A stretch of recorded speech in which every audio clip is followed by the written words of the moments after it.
अस्सलाम वालेकुम नाज़रीन, मैं हूं डॉक्टर मसूद परवेज़। आज की वीडियो जो है वो कुछ ऐसे लोगों के मुतल्लिक है जिनके सर से मेरी वीडियो गुज़र जाती है। इसलिए आज का टाइटल ये है कि बेवकूफ़ और कम अक्ल लोग मेरी वीडियो मत देखें। पहली बात तो ये है कि मुझे किसी किस्म का कोई लालच नहीं है कि मेरे व्यूज़ ज़्यादा आएँ। मुझे इससे कोई फ़र्क नहीं पड़ता क्योंकि मैं YouTube से कमाई नहीं करता। इसीलिए आपने कभी भी मेरी वीडियो के दरमियान इश्तिहारात चलते हुए नहीं देखे होंगे, वो इस बात की गवाही है। आज मैं पिछले दिनों मैंने एक वीडियो डाली जो अभी पिछली वीडियो ही है एयर कंडीशनिंग पे, जिसमें जियो थर्मल एयर कंडीशनर का मैंने जिक्र किया कि उससे आप बहुत कम खर्चे से यानी 2 प्लेटों से आप अपने पूरे घर का टेम्परेचर 26 डिग्री कर सकते हैं। अब 26 डिग्री क्योंकि बेहतरीन टेम्परेचर होता है, बॉडी को बहुत अच्छा महसूस होता है, इसीलिए हम एयर कंडीशनर का भी 26 डिग्री टेम्परेचर रखते हैं। तो ये जियो थर्मल जो है ये आपके टेम्परेचर को मुस्तकिल तौर पे 26 डिग्री पे रखेगी गर्मियों सर्दियों में। तो इसलिए गर्मियों सर्दियों में आप बहुत कंफर्टेबल फील करेंगे। अब इस बारे में जो मुझे कमेंट्स मसूल हुए या कॉल्स मसूल हुई वो बड़ी ज़बरदस्त हैं। यानी जिस कौम का ये हाल हो कि बेसिक चीज़ से भी ना वाकिफ़ हो, यानी साइंस की ABC से भी 95% लोग ना वाकिफ़ हैं, आल्दो कि इनमें से कुछ पढ़े लिखे भी हैं। तो मैं उनके आज सिर्फ आपसे सवालात जो उन्होंने मेरे से किए वो दोहराऊंगा, और अक्सर सवालों का जवाब मैं नहीं आप ही देंगे कि क्या इस तरह की कौम को कितना टाइम लगेगा एजुकेट करने में, क्योंकि 75 सालों से इसको बिगाड़ा गया है और अब चंद महीनों में या चंद 2 साल में ये दोबारा तो नहीं उठेगी। इसके लिए भी काफ़ी टाइम चाहिए होगा। बहरहाल मैं लगा हुआ हूँ, लेकिन फिर मैं कहूँगा कि वो लोग जिनको मेरी वीडियो हज़म नहीं होती वो मेरी वीडियो मत देखें और बेशक मेरे चैनल को अनसब्सक्राइब कर दें, क्योंकि मेरी वीडियो उनके लिए है ही नहीं और वो खामखा मेरा और अपना टाइम ज़ाया मत करें। वो टिकटॉक देखें या कोई इस तरह की देखें जो उनके मिजाज के मुताबिक हो। मेरी वीडियो तो प्योर साइंटिफिक होती है। अब मैं ज़रा सवालात सुन लें इन लोगों के, और मैं आपको मज़े की बात ये बताऊं कि मैंने दर्जनों मुल्क विज़िट किए हैं, वहाँ काम किया है, तो इस तरह का निराला मुल्क मैंने नहीं देखा जो अपने मुल्क का हाल है। अफ्रीका के मुल्क और वहाँ की आवाम भी आप लोगों से ज़्यादा साइंटिफिक है, ज़्यादा अच्छी सोच रखती है, कुछ ना कुछ सोचती है। आप तो सोचते नहीं हैं। सारी की सारी कौम ही कमीशन एजेंट बन गई है। जिसको मैं कहता हूँ कुछ प्रोड्यूस करो, वो कहता है मैं वहाँ से ख़रीद के आपको दे दूँगा। यानी वो मिडल मैन का किरदार अदा करना चाहते हैं और कुछ नहीं करना चाहते। मैं उनको कहता हूँ भी आप ये काम कर लें, नई चीज़ है, लेकिन वो फिर वहीं की वहीं घूम फिर के फिर वहीं की वहीं। और इसमें पंजाबी कहते हैं कि बौं जौं के खोती फिर बोड़ तले, कि जहाँ मर्जी उसको घुमा के ले फिर वो उसी जगह ही खड़ी है। तो मेरी कोशिश तो यही है कि अल्लाह करे कि ये काम सुधर जाए। अब मैं थोड़ा सा, क्योंकि टाइम कम होता है, थोड़े से वो सवालात जो मेरे से लोग करते हैं वो देखें, और कितने मज़ाहिया सवालात हैं, और आप इनकी अकल पे आफरीन है कि जिन्होंने ये सवाल मेरे से पूछे। मुख्तलिफ टॉपिक हैं। अच्छा जी, पहला सवाल ये एक साहब ने मेरे से किया कि आप जो हाइब्रिड AC कर रहे हैं उसमें आप एक किट लगाते हैं जिससे बिजली आधी खर्च होती है। तो डॉक्टर साहब आप मेरे AC में 2 किटें लगाएं। मैंने कहा जी उससे क्या होगा, मेरा बिजली का बिल नहीं आएगा। यानी 2 किटें लगाने से बिजली का बिल नहीं आएगा। तो मैंने कहा भी आप 2 और लगा लें, बिजली खुद ब खुद वापडा को बाद में एक्सपोर्ट करें। भाई अल्लाह के बंदे, बिजली की बचत हो सकती है खुद ब खुद जनरेट करके, तो वो किटें कोई ऐसा काम तो करती नहीं है कि वो खुद ब खुद वो बिजली पैदा करनी शुरू कर दें। बिजली की बचत की जा सकती है, वो प्रोड्यूस नहीं की जा सकती इस किट से। और इतनी तो अकल होनी चाहिए कि भाई ये किट जो है वो बचत कर रही है, ना कि सेल्फ जनरेट कर रही है बिजली को। एक साहब और हैं سر میں نے بہت اچھی ڈیولپمنٹ کی ہے. میں نے کہا جی فرمائیں کیا ڈیولپمنٹ کی ہے؟ سر یہ جو یو پی ایس ہے میں اس کو چارج کر کے اس کے ساتھ ڈینمو لگا دیتا ہوں تاکہ ہماری یہ بجلی پیدا کرے اور دوبارہ سے یو پی ایس چارج ہوتا رہے. خیر کیسے کیسے سائنسدان پڑھے ہیں. اوکے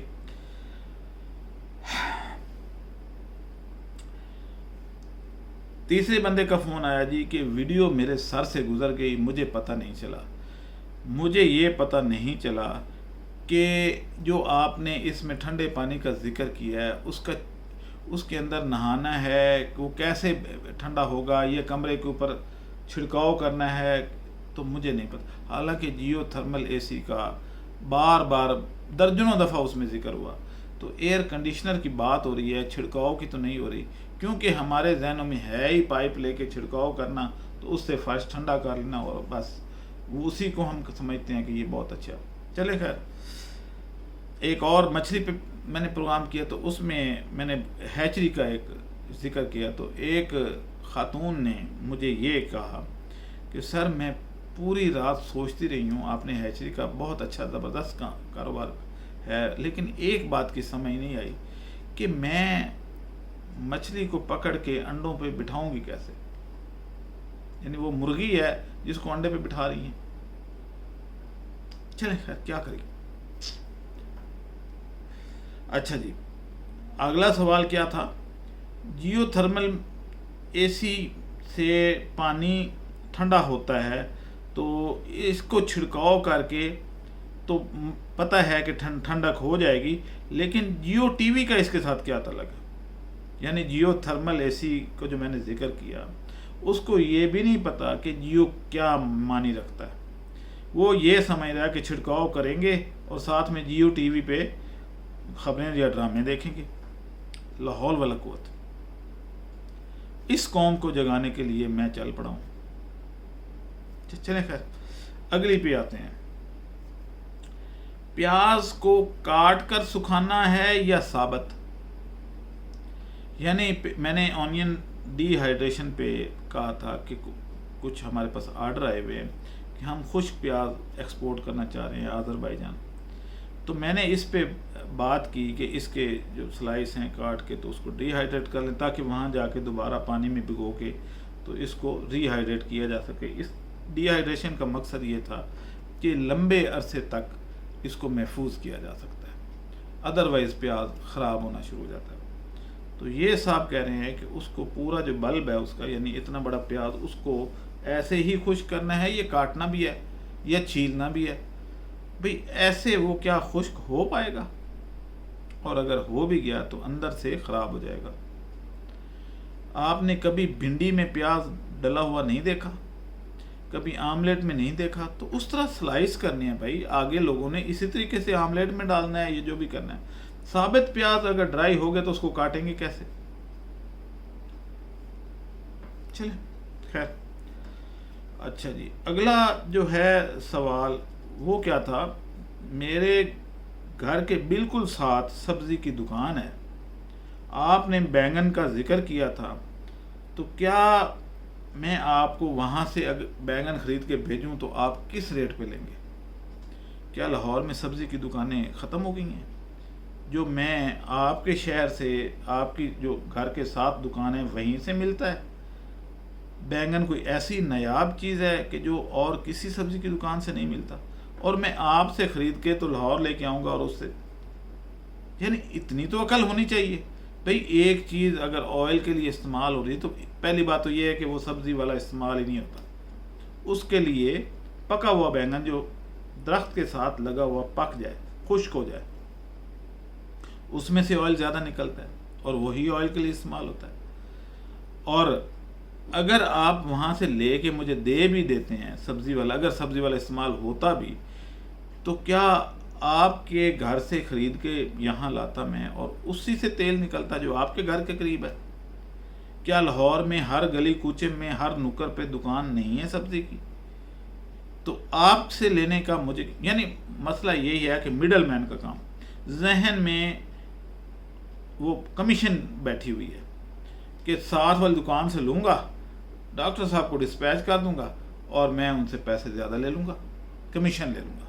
ना खुद बीज बोया, ना फसल उगाई, ना कुछ और किया, बस कमीशन खा लिया। तो जब कौम की हालत ऐसी हो तो तरक्की कैसे होगी? इसलिए मैं आज मजबूरन ये कह रहा हूँ कि आप लोगों में से जो पढ़े लिखे या कुछ साइंटिफिक जहन रखते हैं वही मेरी वीडियो देखें, अदरवाइज़ मुझे कोई फ़र्क नहीं पड़ता कि आप देखें या ना देखें। इस देखने से ना देखना बेहतर है कि आपके सर से गुजर जाए और आप ये एडमिट भी करें कि हमें तो कोई पता नहीं चला, हमारे सर से गुजर गई। ये जो बैक बेंचर हैं, जो क्लास में भी आखिरी बेंचों पे खड़े होके तो उन्होंने क्लासें पास की हैं, वो मेरी वीडियो मत देखें। और जो साइंटिफिक लोग हैं, कुछ सूझबूझ रखते हैं, वो ज़रूर देखें और मेरे से कुछ क्रॉस टॉक भी कर लिया करें। बिल्कुल आर्गूमेंट करें, हो सकता है मैं गलत हो जाऊं, लेकिन साइंटिफिक लॉजिक के साथ। ऐसा नहीं है कि मेरे सर से गुजर गई, मुझे तो पता ही नहीं चला। तो भाई ऐसे तो एक नहीं, हज़ारों नहीं, लाखों लोग हैं जिनके सर से तालीम गुजर जाती है और वो नहीं पढ़ पाते और इसलिए दिहाड़ी करते हैं। चलें खैर, आज की वीडियो बस इतनी सी थी। अब आप मुझे इजाज़त दें।